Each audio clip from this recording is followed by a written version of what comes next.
이 자리에 참 오랜만에 서는데요. 네, 함께 귀한 시간 되었으면 좋겠습니다. 이 시간 저는 여러분과 함께 마태복음 7장 24절부터 27절 말씀에 근거하여서 안전진단이라는 제목으로 하나님의 말씀을 나누고자 합니다. 여러분은 혹시 지난 5월 18일 약 한 달 전에 중국에서 한 고층 빌딩이 갑자기 휘고 크게 흔들려서 수천 명이 대피한 사건을 기억하십니까? 놀라운 건 당시 지진도 없었고 주변 건물 모두 이상이 없는 가운데 오직 이 빌딩만 휘청거렸다는 사실입니다. 문제의 빌딩은 중국 선전시에 있는 75층 빌딩으로 조사 결과 도면도 없이 지어진 부실 시공 건물로 판명이 되었습니다. 외관상으로 화려하고 튼튼해 보이는 고층 빌딩이 사실상 부실 시공 건물이었다니, 건물 안에 있었던 많은 사람들의 안전과 생명을 생각해 볼 때 참으로 어처구니가 없고 또한 소름이 돋고 화가 나기까지 합니다. 이것이 비단 중국 건축물만의 이야기일까요? 아주 오래전 일이지만 한국에는 사실 이보다 더 심각한 일들이 있었습니다.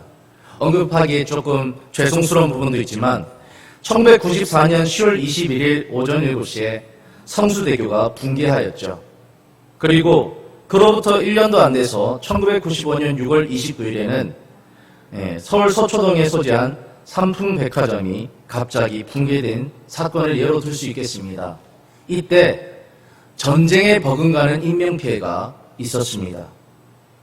앞서 언급해드린 이 세 부실 건축물은 우리로 하여금 빨리빨리가 중요한 것이 아니라 대충 하는 것이 중요한 것이 아니라 외관만 갖췄다고 되는 것이 아니라 천천히 기초부터 튼튼하게 올바른 자재를 사용하여서 견고하게 지어야 함을 일깨우고 있습니다.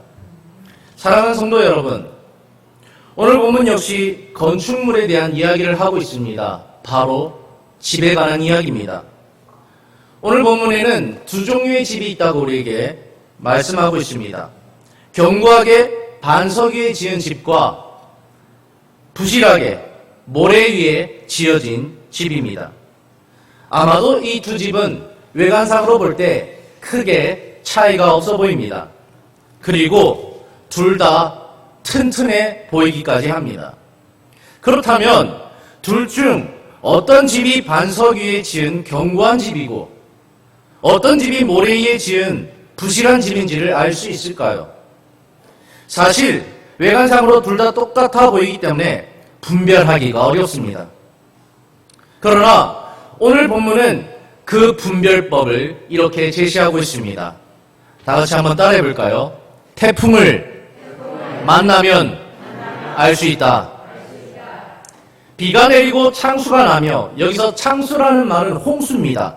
비가 내리고 홍수가 나고 바람이 불 때, 즉 태풍이 그 집에 힘껏 몰아칠 때 놀랍게도 한 집은 그럼에도 불구하고 끄떡이 없을 것이고, 놀랍게도 한 집은 그 무너짐이 상상을 초월할 정도로 심할 것이라고 말하고 있습니다.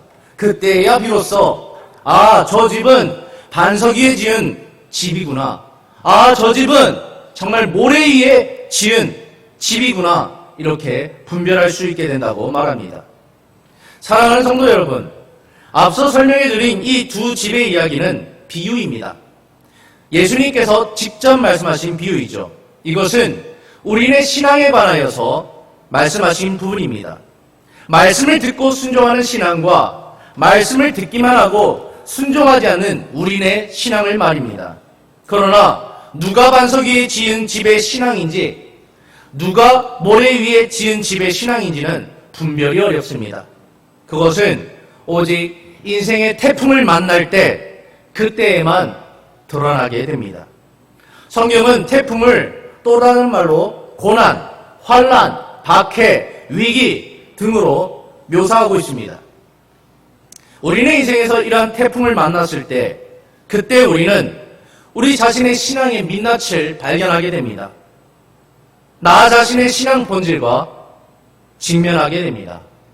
그때야 비로소 내가 생각했던 내 신앙이 사실 이 정도였구나, 솔직하게 자기 자신과 마주하게 됩니다. 사랑하는 성도 여러분, 오늘 우리는 코로나19라는 태풍을 만났습니다. 이 태풍은 지난 1년 3개월간 우리를 지속적으로 아주 고통스럽게 하였습니다. 그리고 우리 모두를 아주 경악스럽게 하였습니다. 그동안 견고하다고 생각했던 나의 신앙이, 그동안 견고하다고 생각했던 내 옆에 성도의 신앙이, 그동안 견고하다고 생각했던 내 교회의 신앙이, 더 나아가서 한국교회의 신앙이 마구 흔들리고 무너지고 있음을 목격했기 때문입니다. 그동안 외관으로 보았을 때 분명 반석 위에 지은 집과 같았는데 사실상 태풍을 만나보니 모래 위에 지은 집에 불과했다는 것이 여지없이 드러났기 때문입니다. 사랑하는 성도 여러분, 왜 이렇게 흔들림이 심한 것일까요? 비단 개인뿐만 아니라 오늘날 교회가 이렇게 무너지고 있는 이유는 과연 무엇 때문일까요? 저는 그 이유를 앞서 다뤘던 내용들과 같이 부실 시공에 문제가 있었다 진단하고 싶습니다. 그래서 기초가 튼튼하지 못했다라고 말하고 싶습니다. 한국교회는 지난 약 137년간 급성장해 왔습니다. 그만큼 부실했고 그만큼 급쇠퇴하고 있습니다. 이러한 시점에서 우리는 우리의 부실함을 솔직하게 인정하며 신앙인 개인과 교회의 안전진단을 실시해 보아야만 합니다. 그렇다면 무엇으로 안전진단을 하며 우리네 신앙을 보수하며 나아갈 수 있을까요? 저는 오로지 복음만이 이 일을 해낼 수 있다고 생각합니다. 그렇다면 복음은 무엇일까요? 우리가 알다시피 복음은 믿는 모든 자들에게 주시는 하나님의 능력입니다. 구원을 주시는 하나님의 능력. 이 복음은 예수 그리스도와 그분께서 행하신 일을 소개합니다. 특별히 복음은 예수님의 십자가와 부활 사건에 초점을 맞추고 있습니다. 그리고 그 핵심에는 언제나 하나님의 통치 회복이라는 대전제를 깔고 있습니다. 신구약 성경은 일맥상통하게 이것을 제시하고 있습니다. 왕 대신 하나님은 하나님의 백성된 첫사람 아담과 하와를 택하십니다. 그리고 그들과 언약을 체결하십니다. 그 언약의 내용은 이렇습니다. 만약 아담과 하와가 하나님의 백성으로서 하나님의 통치 가운데 순종하며 살아간다면 에덴 동산 땅에 속한 모든 복을 누릴 수 있을 것이다. 그러나 하나님의 통치를 거부하고 불순종한다면 에덴 동산 땅에서 내어 쫓길 뿐만 아니라 아무 복도 누릴 수 없다 라고 말합니다. 하나님은 언약에 따라 하나님의 통치 가운데 순종하며 살기로 약속한 아담과 하와에게 에덴 동산의 땅을 선물로 주셨습니다. 그러나 안타깝게도 첫사람 아담과 하와는 이러한 삶에 만족하지 못했습니다. 결국 불순종함으로 하나님과의 언약을 깨뜨리고 하나님의 통치를 거부한 죄로 인해 에덴 동산에서 내어 쫓기게 됩니다. 그렇다면 왜 아담과 하와는 하나님의 통치를 거부했을까요? 그들의 중심에는 이러한 마음들이 있었습니다. 창세기 3장 5절에는 이렇게 말합니다. 하나님같이 되어. 내가 하나님이 되면 안 될까? 내가 하나님의 통치를 받는 것이 아니라 이제는 벗어나서 하나님과 동등된 존재가 되면 안 될까? 이런 마음을 품었던 것입니다. 또 하나의 마음은 이사야 14장 13절에 나오는데 하나님의 뭇별 위에 내 자리를 높이리라. 동등된 거 그것도 좋겠지만 기왕이면 하나님과 비슷한 존재가 아니라 오히려 내가 하나님보다 더 높은 존재가 되면 되지 않을까? 하나님이 내 밑에 있으면 좀 좋지 않을까? 라는 이러한 마음을 품게 되었습니다. 스스로 하나님이 되고자 하는 마음, 더 나아가 하나님보다 위에 있고 싶어하는 그 마음, 이러한 마음들이 결국 인간으로 하여금 하나님의 통치를 거부하게 하였고 하나님의 통치에서 벗어나 불순종의 길을 걷게 하였던 것입니다. 그 결과 인간은 하나님께서 부여하신 축복을 모두 빼앗기고 에덴 동산 땅에서 내어 쫓기게 된 것입니다.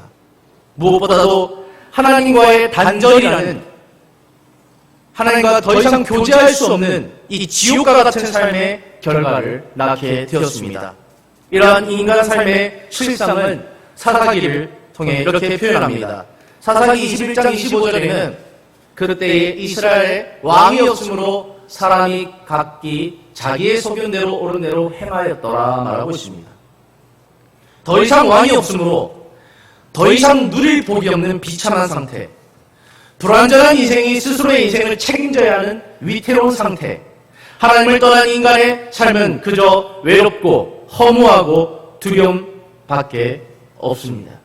그러나 사랑과 긍휼이 많으신 하나님은 인간을 이대로 두시지 않으셨습니다. 왜냐하면 인간으로 하여금 다시 하나님의 통치 가운데 그 만들어진 본연의 본질에 맞게 다시 살아갈 수 있는 길을 여시길 원하셨기 때문입니다.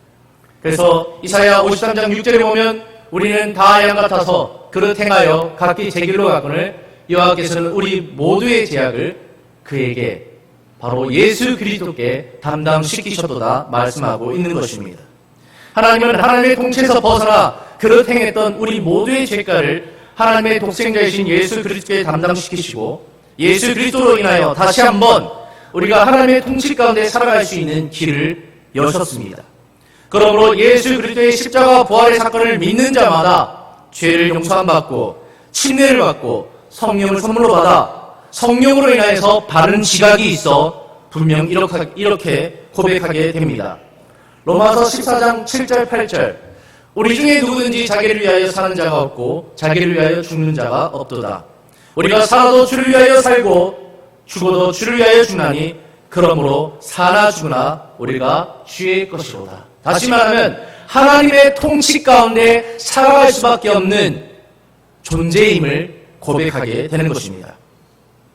예수 그리스도를 영접하고 예수님의 십자가 부활을 경험한 인생, 더불어 침례를 받고 성령 충만을 선물로 받아 하나님에 대한 바른 지혜를 얻게 된 인생, 이러한 그리스도인은 반드시 타의에서가 아니라 자발적으로 자신의 삶의 소유권을 왕 대신 하나님께 내어드리게 됩니다.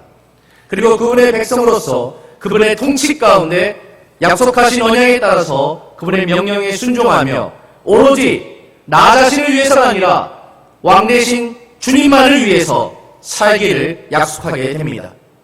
이것이 결코 이례적인 것이 아니라 오늘, 내일, 그리고 미래까지 지속적으로 이어져 하나님 나라 가기까지 그 통치가 내 삶에 계속해서 이루어지게 되는 것입니다. 이것이 바로 독생자를 내어주시기까지 우리를 사랑하셨던 하나님이 원하신 복음의 대전제가 되는 하나님의 통치 회복입니다. 다시 정리해서 말씀을 드리면 구약과 신약 모두는 하나님의 통치 회복에 초점이 맞춰져 있습니다.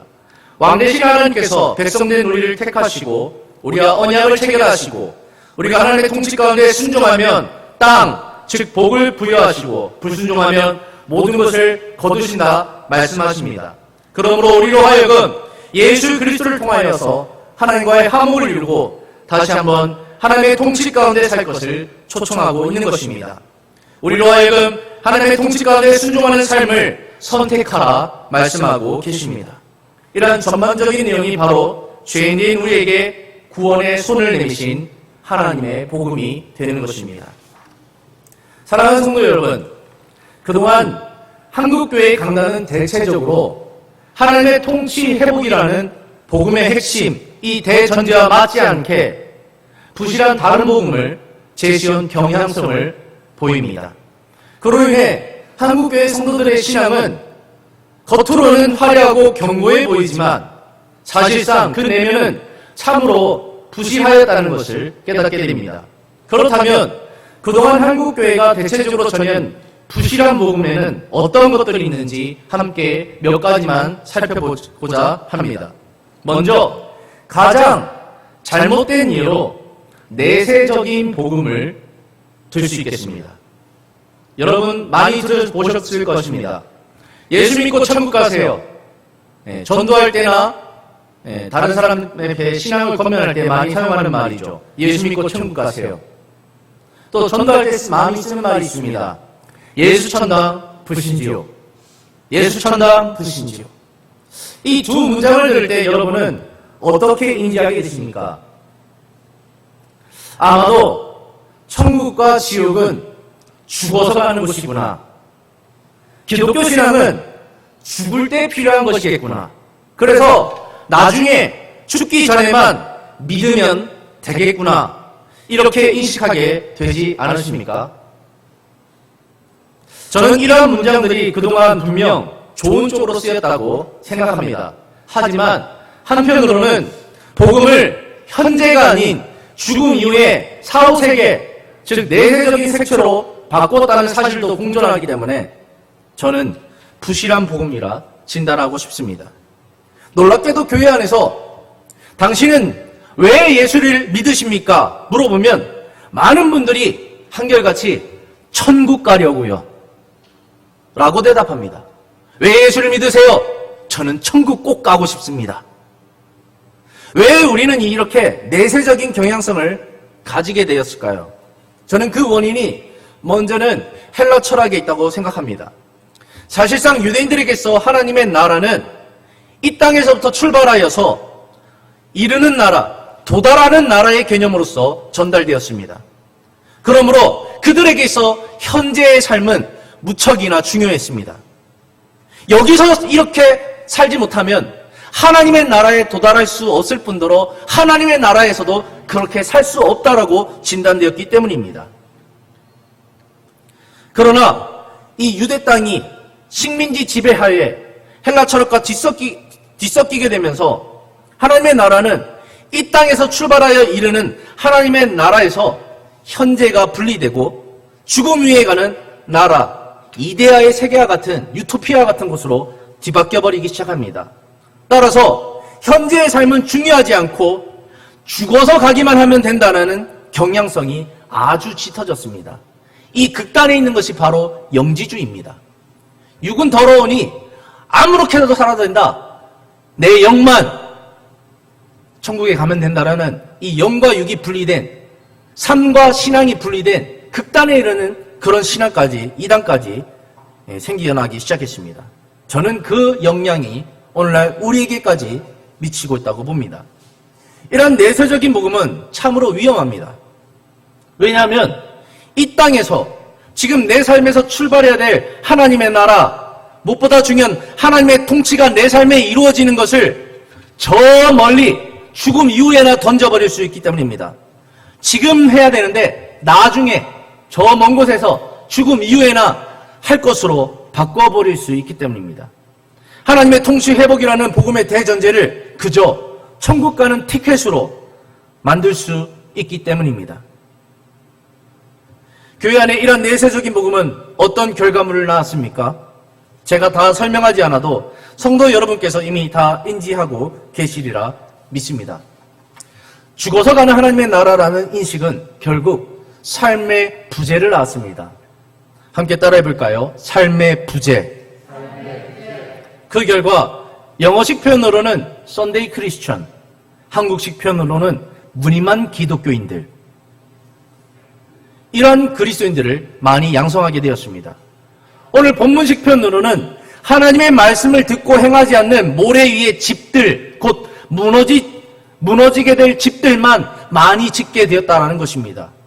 오늘 대두되고 있는 가나안 성도나 온라인 성도, 또 교회를 이탈하는 많은 성도들 또한 같은 맥락으로 볼 수 있습니다. 매일, 매 순간 하나님의 통치 가운데 순종해야 될 삶이 부재된 결과 성도 개인뿐만 아니라 교회 안에는 정의와 공의가 굽어지게 되었습니다. 그 결과 그리스도인은 믿지 못할 존재가 되었습니다. 속된 말로 사회에서는 예수 믿는 사람을 믿지 말라고 말합니다. 또 교회는 믿지 못할 공동체가 되었고 그 안에는 불의가 가득하게 되었습니다. 세상 사람들은 오늘날 교회를 믿지 못한다고 말합니다. 교회가 사회에서 하는 게 뭐냐라고 단도직입적으로 따져 묻기가 일쑤입니다. 교회 안에 가득한 불이, 교회들마다 분쟁, 소송, 횡령, 세습, 사기, 성추행 등으로 수많은 문제로 사실 몸살을 앓고 있습니다. 겉만 깨끗한 척하지만, 견고한 척하지만 점점 비어가고 있고 그 안에는 수많은 법적인 문제들로 몸살을 앓고 있습니다. 이러한 모습들로 인해 교회는 사회로부터 지탄을 받아왔고 불신의 아이콘이 되었습니다. 너무나 안타까운 것은 이러한 모습들에 실망한 교회 안에 다음 세대가 갈수록 더 많이 교회를 떠나고 있다는 사실입니다. 저희 교회도 젊은이들을 찾아볼 수가 없죠. 너무나도 아픈 현실입니다. 우리는 지금 그 열매들로 인해서 휘청거리는 교회 상황과 마주하고 있습니다. 다음으로 부실한 복음의 한 예로 기복적인 복음을 예로 들 수 있습니다. 우리는 그동안 예수 믿고 복 받으세요. 예수 믿고 복 받으세요. 열심히 전해왔습니다. 그래서 교회 안에는 당신은 왜 예수를 믿습니까? 라고 물으면 많은 사람들이 또한 예수 믿고 복 받으려고요. 예수 믿고 복 받으려고요. 타 교단을 비난하는 것은 아니지만 한 교단에서는 삼중 축복 오중 복음이라고 오직 예수 믿고 복 받는 데 집중하고 있습니다. 물론 하나님의 통치 가운데 순종하는 자에게 복을 주십니다. 그러나 그것은 먼저 그의 나라와 의를 구할 때 주시는 선물로서 수단이지 목적이 될 수 없습니다.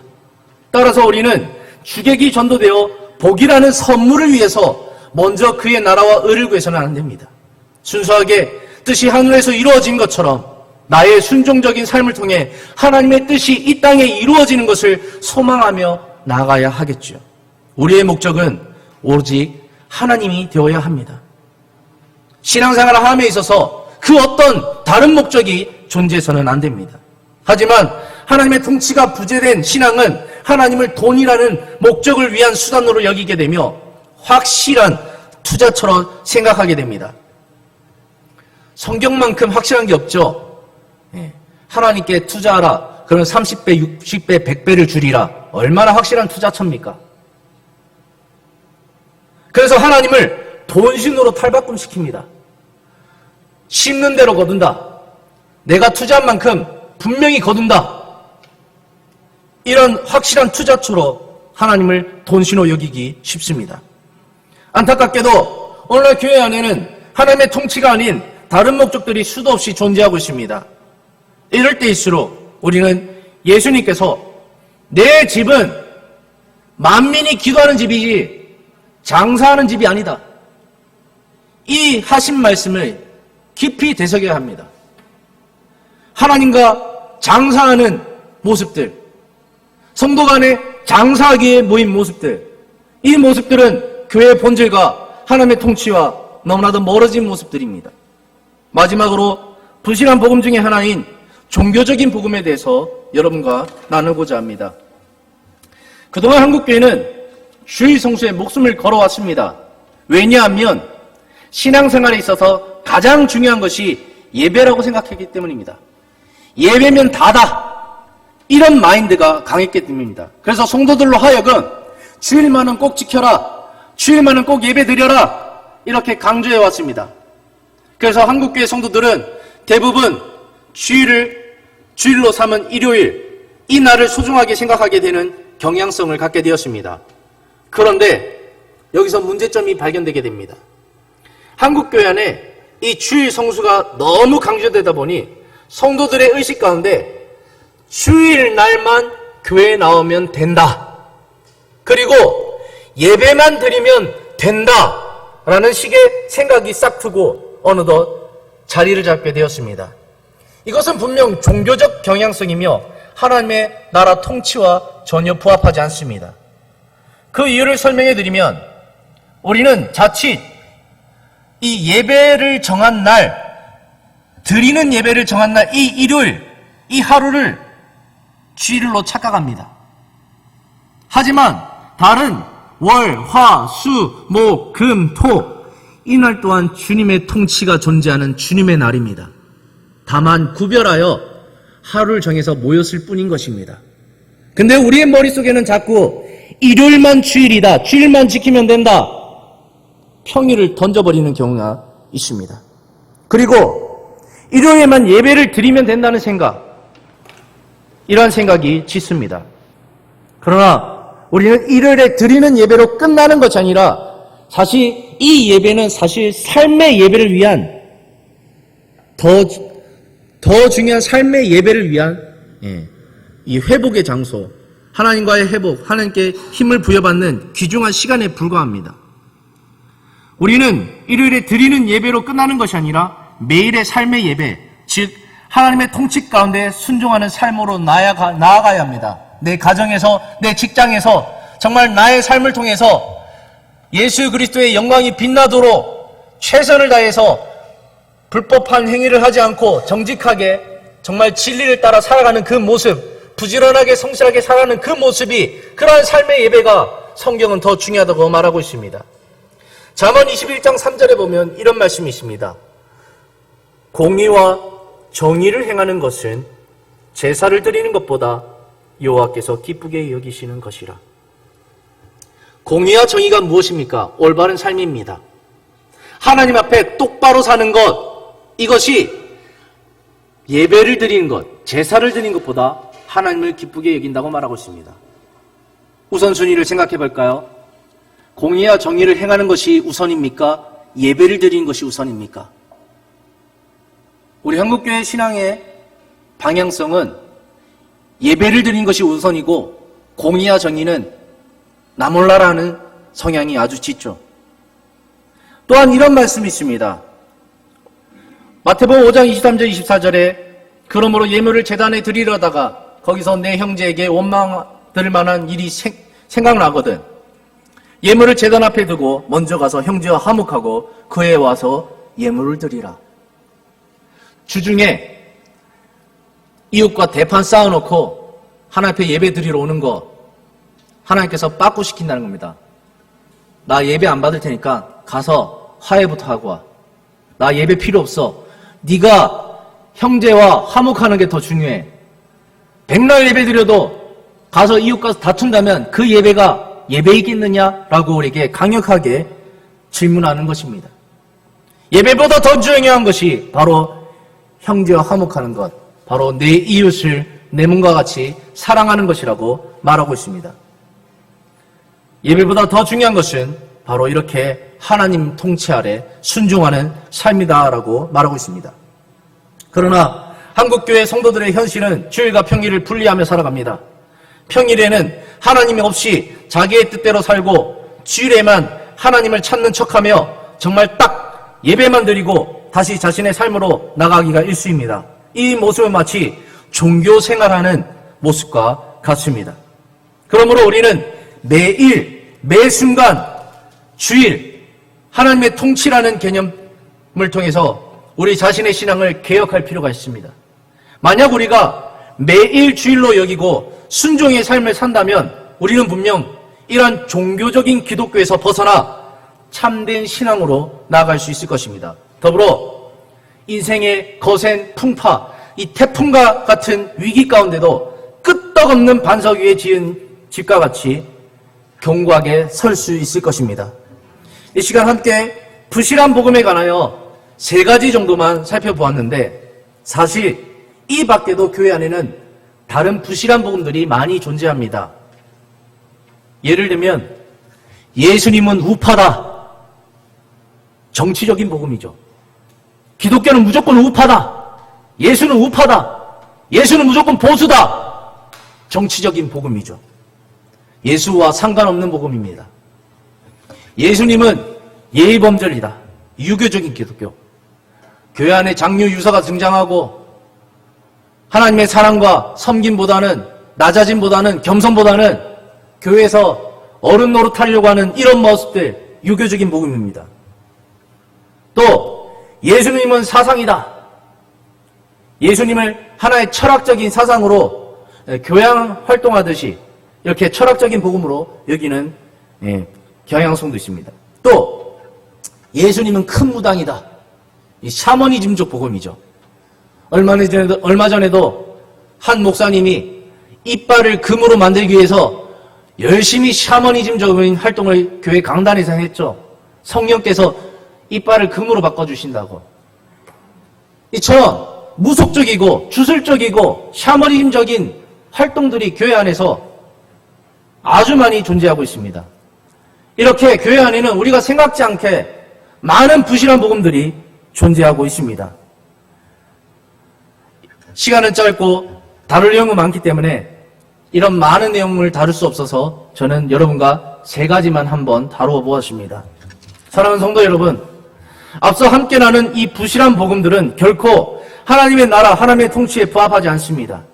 결코 우리의 신앙을 튼튼하게 할 수 없습니다. 저는 그동안 이런 부실한 복음들로 한국교회가 성장해왔다는 사실이 그저 씁쓸하기만 합니다.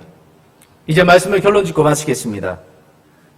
저는 개인적으로 코로나19에 대해서 한편 감사하는 마음을 가지고 있습니다. 그 이유는 냉철하게 저 자신을 돌아볼 수 있는 시간을 줬기 때문입니다. 코로나19라는 위기가 저에게 계속 질문했습니다. 김태우, 너 정말 신앙이 있냐? 김태우, 너 이 위기 가운데도 정말 하나님의 통치 가운데 순종하고 살아가냐? 김태우, 너 정말 반석에 지은 집에 신앙이냐? 말씀을 듣기만 하고 행하지 않는 모습은 없느냐? 끊임없이 흔들어대는 코로나19 상황 속에서 나 자신에게 계속해서 질문하게 되었습니다. 시편 기자는 119편 71편에 이렇게 말하죠. 고난 당한 것이 내게 유익이라. 이로 말미암아 내가 주의 윤례를 배우게 되었나이다. 우리의 인생은 안타깝게도 인생의 태풍을 만나지 않고서는 자기 자신에 대해서 질문을 잘 던지지 않습니다. 그냥 흘러갑니다. 그러나 고난 당했을 때에 철저하게 하나님 앞에 나의 실존을 발견하게 되고 질문하게 되고 결과적으로는 해답을 찾고 다시 하나님 앞에 서게 되므로 그게 바로 내게 유익이 되는 것입니다. 내가 주의 윤례를 배우게 되었나이다. 나 자신의 신앙의 현주소를 발견하게 되었나이다. 고백하며 나아가게 됩니다. 시편 기자의 고백처럼 인생의 위기는 우리로 하여금 많은 것을 생각하고 하게 하고 점검하게 합니다. 그러므로 우리 자신을 하나님 앞에 추스르게 하며 보다 나은 순종의 방향으로 이끌어 줍니다. 그래서 코로나19 상황은 우리에게 축복인 것입니다. 고린도후서 13장 5절에 이렇게 말하고 있죠. 너희는 믿음 안에 있는가 너희 자신을 시험하고 너희 자신을 확증하라. 고난이 와야지만 시험할 수 있습니다. 고난이 없으면, 위기가 없으면 시험을 치르는 학생에게 시험지가 없는 것과 같습니다. 시험지가 있어야 시험을 치르죠. 이처럼 위기를 만나봐야 내가 이 정도구나 발견할 수 있는 것입니다. 그러므로 코로나19라는 특수 상황 가운데 과연 하나님 앞에서 나의 신앙이, 나의 교회가 하나님의 통치에서 벗어나 혹여나 외관만 갖춘 행함이 없는 모래 위에 지은 집과 같은 신앙인지 아니면 정말 하나님의 통치 가운데 행함이 있는 반석 위에 지은 집과 같은 신앙인지를 복음을 통해 필히 우리는 안전 진단을 해보아야 합니다. 만약 진단 결과 하나님의 통치하에 순종의 삶이 결여되어 있다면 빨리 복음으로 보수 공사를 진행하셔야 합니다. 혹여 나의 신앙이 모래 위에 지어진 신앙으로서 코로나19라는 태풍으로 이미 산산조각이 나서 더 이상 보수 공사가 불가능해 보일지라도 모래 위에 무너진 집조차도 다시 반석의 튼튼한 집으로 바꾸실 수 있는 창조의 하나님께 의탁하며 나아갔으면 좋겠습니다. 물론 그렇기 위해서는 반드시 회개와 결단, 인내와 의지가 필요하겠습니다. 사랑하는 성도 여러분, 복음으로 안전진단하여 신앙의 불순물들을 다 제거하는 보수공사를 함께 실시합시다.